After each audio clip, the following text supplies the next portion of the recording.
All right, so today I'm going to be going over how to patch a hole in some sheetrock.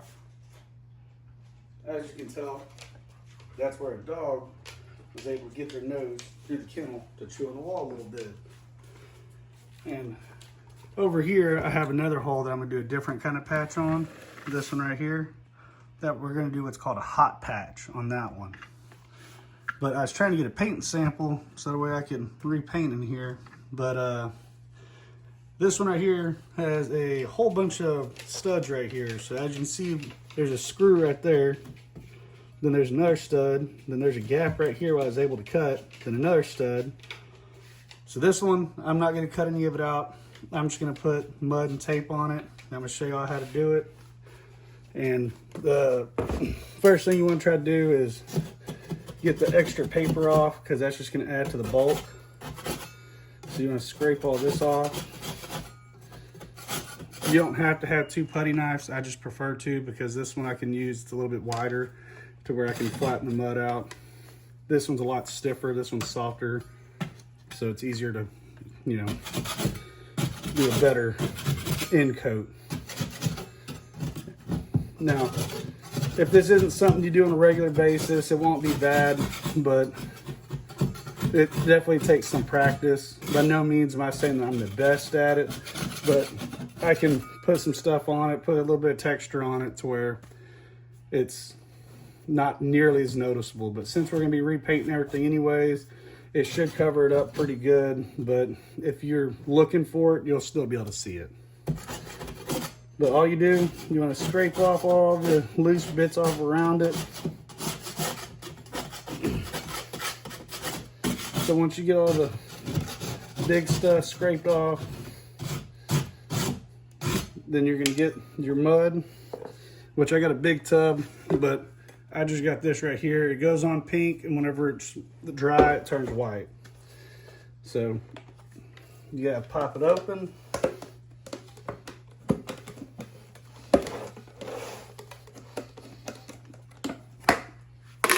So after you get it opened up, you can get a nice big old glob of it, and you're just gonna spread it in there. You're trying to push it inside the holes. So once you get a good amount in there, like you see right there where it's falling out, then you get more. So you get a big old glob, stick it in there. And it's okay, right now, it doesn't matter how much you have in there. The biggest thing is you wanna fill it all the way in to where it's the thickness of the sheetrock. That's the biggest thing, because right there was a hole all the way through. So you're going to be smoothing it out. Then you're going to hit that one. And then right there where I cut it to try to get a paint sample, we're going to do the same thing. We're going to fill those in. And yeah, it does look like I'm putting a whole bunch on here, but you're going to sand most of this off later on.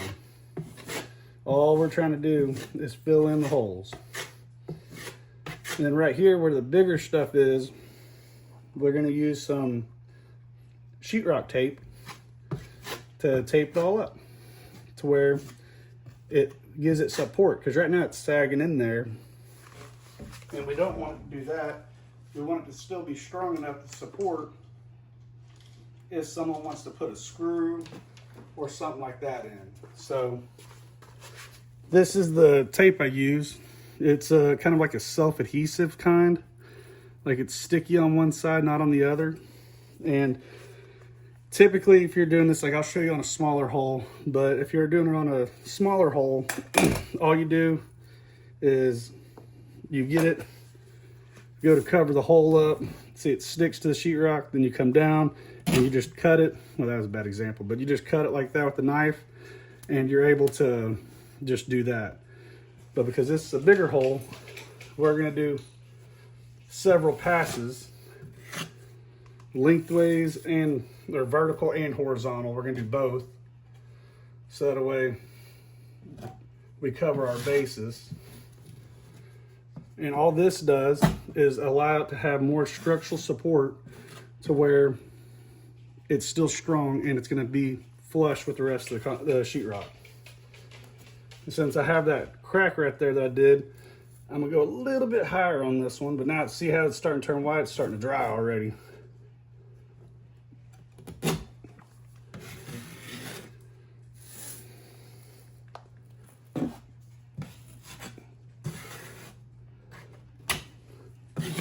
But that's why I like the bigger knife whenever I get to this part. I try to keep it as clean as possible and use the other one for the pushing it in, but at a certain point, you gotta switch over to the other one. Now, all you're trying to do now is put a thin coat on it to where it's holding the tape to the wall. Once you get the tape where it's stuck to the wall pretty good, you're just gonna leave it. You don't want to put too much on because you're gonna have to sand all this off flat to where it doesn't look like a giant bulge on the side of the wall. So you're just gonna keep flattening it out. And like right now, I don't know if the camera picks it up, but it's a little wavy, but that's fine. Because right now we're just doing the primary coat and we still gotta do a secondary coat later on.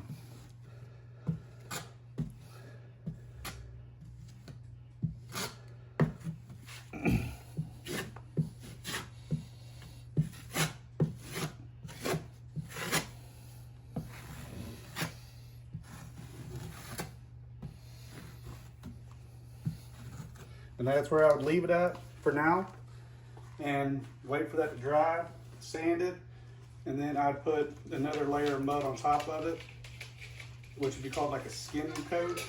And then after that, wait for it to dry again, sand it down, and then I have a can of spray texture that I'm gonna spray on it to where it matches the same thing as the rest of the wall, and then go from there. But right there, that's pretty much it. So on that hole, that's where I cut out to get a sample of the paint. So that one I'm gonna do, it's called a hot patch, where I'm just gonna measure that hole and I'm gonna cut out a piece of sheetrock that's about 2 inches wider and 2 inches higher than it, and I'll show you what I'm gonna do with that one. All right, so whenever you're doing a hot patch, you're not gonna try to get a super tight piece to fit in there. You want it to be a little loose. So I'm gonna go 2 inch by 3 inch. Yeah, 2 inch by 3 inch will be more than big enough. And then I'm gonna cut a piece of sheetrock. Then I'm gonna show you how to do it. All right, so our size that we needed was a 2 by 3. Oh, but just in case you didn't know, you could buy these pieces of sheetrock at Lowe's or Home Depot. It's just a little 2 foot by 2 foot square. It's great for patching any type of oddball holes or anything like that. So you don't want to cut it on the edge. You want to have like a 2 inch flap all the way around it, right? So let's go 2 inches in. We'll do a little line, and then we're going to be 2 inches wide. So we're going to go 4 inches, another line. Then we're going to go 6 inches and another line.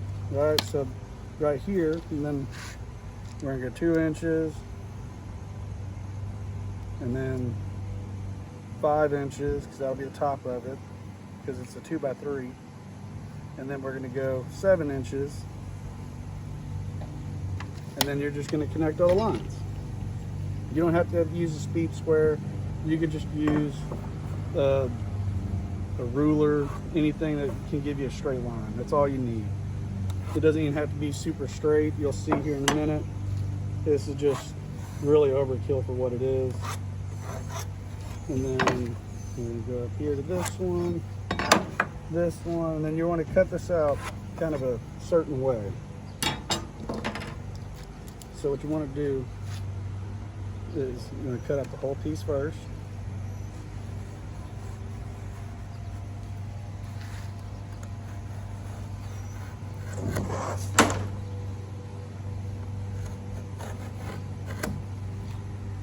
You're going to take your time when you're cutting it. You don't want to rush it, because if you do, you'll end up messing it up or cutting somewhere it doesn't need to be cut.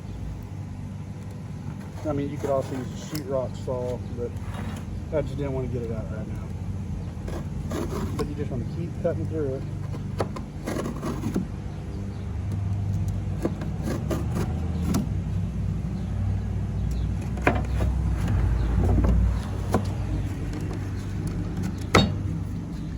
Once you got that cut, you can bend it down and cut that paper.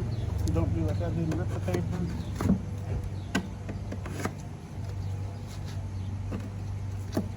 All right.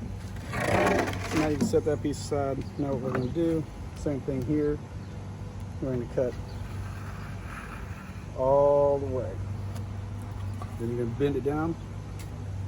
And what you're going to do is you're going to pull the sheetrock off the paper to where it's like that. And you're going to do that on all the sides. And this is why it doesn't have to be super precise.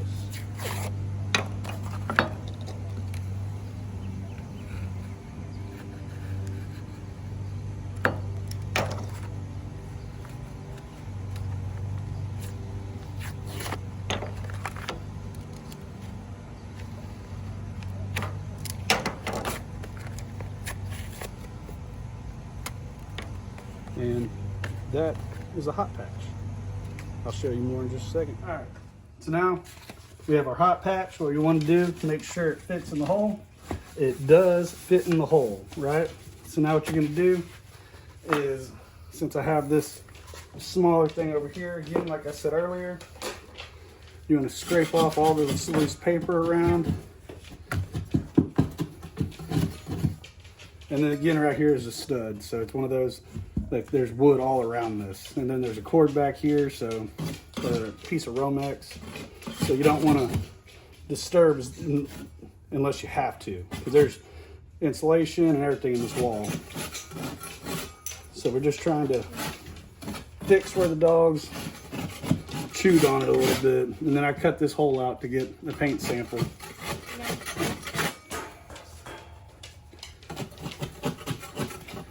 So all you're gonna do, and sometimes whenever you're doing this, you might make the holes a little bit bigger by taking the paper off.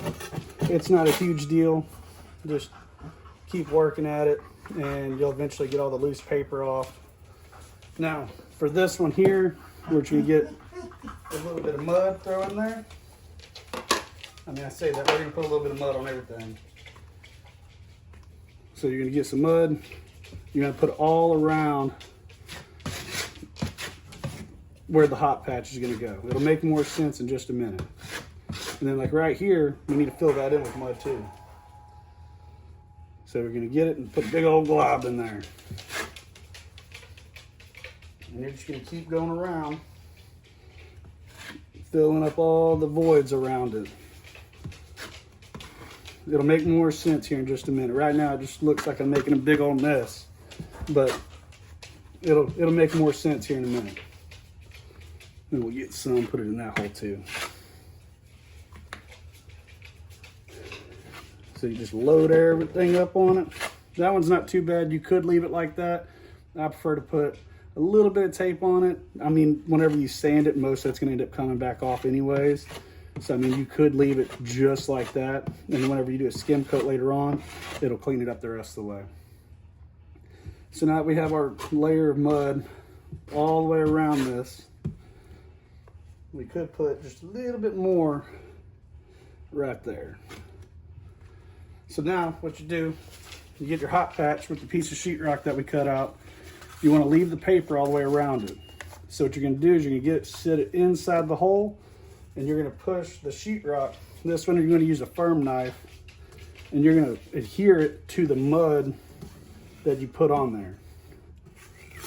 You can buy something that's similar to this, that's already pre-made and it's got like a mesh type background, or you can just buy the little piece of sheetrock and do it that way. The choice is yours. This is what I'm used to using, but it doesn't really matter. Now when you're doing this, you want to push hard on the edges. You want to, like this is a stiff blade. Now obviously right here we have another issue, but that's all right. So then what we're going to do is we're going to let this dry to where we can come back in, sand it, and do a skim coat, because right there it's still kind of sunk in. But that's because there's another hole right there. But it's not a big deal. We got other things that we can patch up while we wait for that to dry.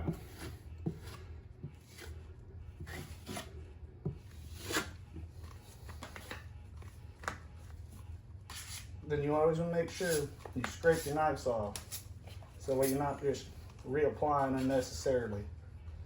Because right here, I'm just going to get it, and you're trying to make a nice even stroke.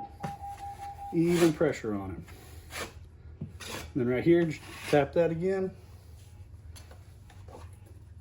And then we're gonna move on to our next one. But as you can see,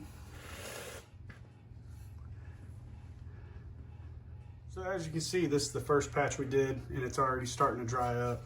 Once it all completely turns white, which, you know, it'll probably be 30-ish minutes because how thick it is. I'll probably give it a little bit more time. Then we're gonna sand it. But you can see some of the fibers right here hanging off of it. That's not a huge deal. You wanna wait till it completely dries. You're gonna sand this whole area down, like outside of where you're at. So obviously you're gonna sand down where you're at. You're also gonna sand outside of it. And that's what you're gonna use, like the can of spray texture to spray texture on it. And then that's really it. Now, I have a couple more little small things that we can patch up and we'll go from there. So this technique, or I guess, I don't even know if you want to call it that, this is just how you do it. I mean, there's better ways and easier ways and harder ways to do everything. This is just the way I learned how to do it, and it works for me, so I'm gonna keep doing it. It'll work on any size holes, really. Like this one right here, just throw some mud in it.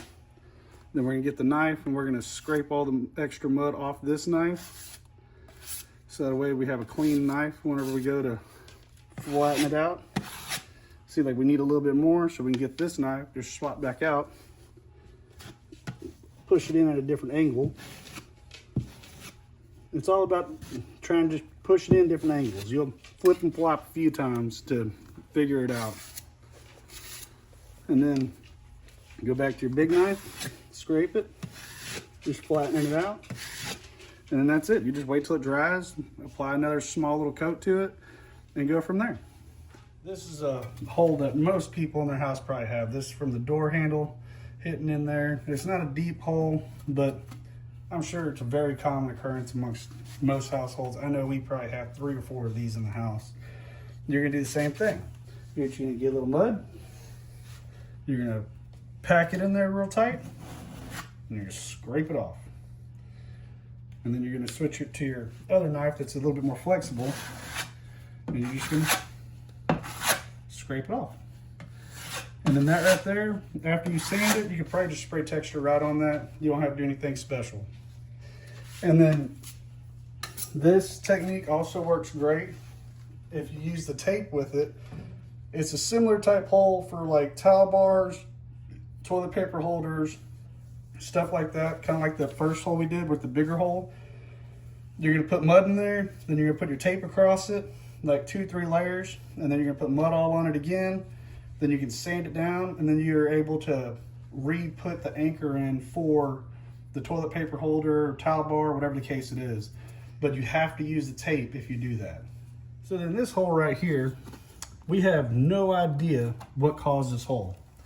We just woke up one day and there was a hole there. So I'm gonna show you a little bit different way to use the tape in order to patch a hole. Like you could do a hot patch where you cut a piece of sheetrock and it fills, and then you use that to fill in the void. But if you did that here, you'd have to cut it out a little bit more to make it a symmetrical shape. That's something easier in order to do it. So what you're gonna do is you're gonna get a piece of tape, and you wanna be like as much in the middle as you can in the hole. And you're gonna wanna stick it to the wall. This is before you put any mud. And you wanna go inside the hole a little bit to where it creates like a little pocket.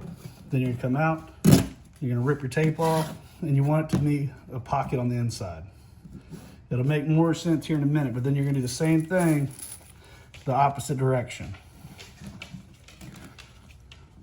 So you're gonna stick it over here, you're gonna make a pocket, and then you're gonna come on this side,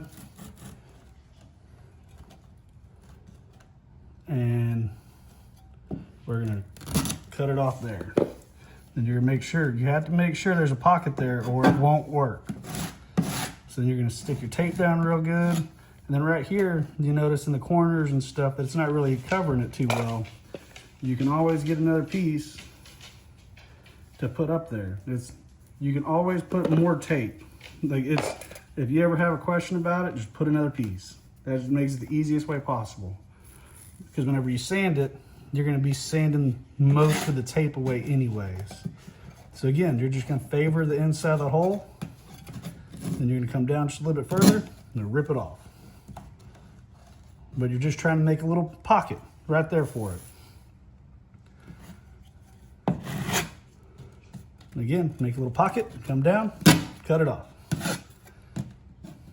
So now what you're gonna do is this one's gonna take a little bit more mud. So if you buy the little tubs of mud, it might not be enough to do a hole like this because this is gonna use a lot of mud. You're forcing it in here into the mesh in the backing.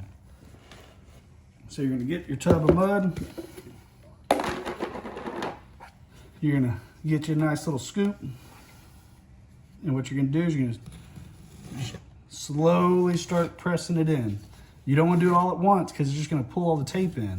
So you want to go slowly going around the edges to get everything kind of set before you really start pushing to try to get the mud in the hole. So you're just going to go around it.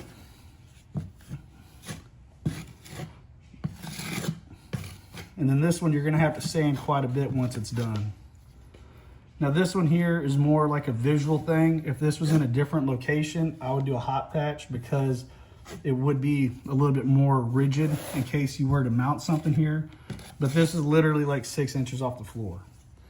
So now I'm at the point where I can start pushing it in. And as you notice, it's really wavy.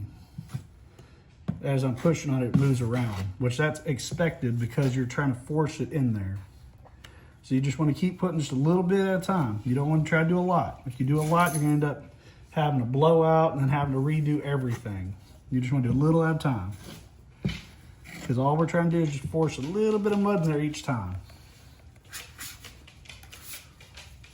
And then occasionally, you got to scrape off your knives. That way you have something a little bit cleaner. And then you can try with the other knife, the little bit more rigid one, which when you're doing these kind of patches, it doesn't really work. All you end up doing is scraping it all out. You want to stick with a flexible knife when you're patching holes this way. Just keep getting a little bit at a time, press it in there.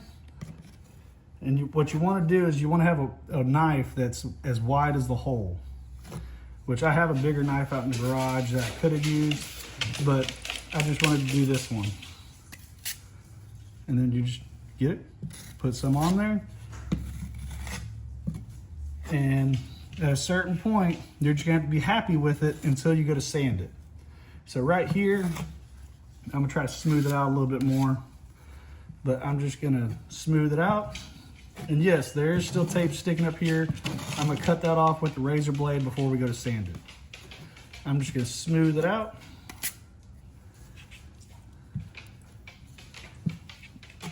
And I can put a little bit more in there, right there.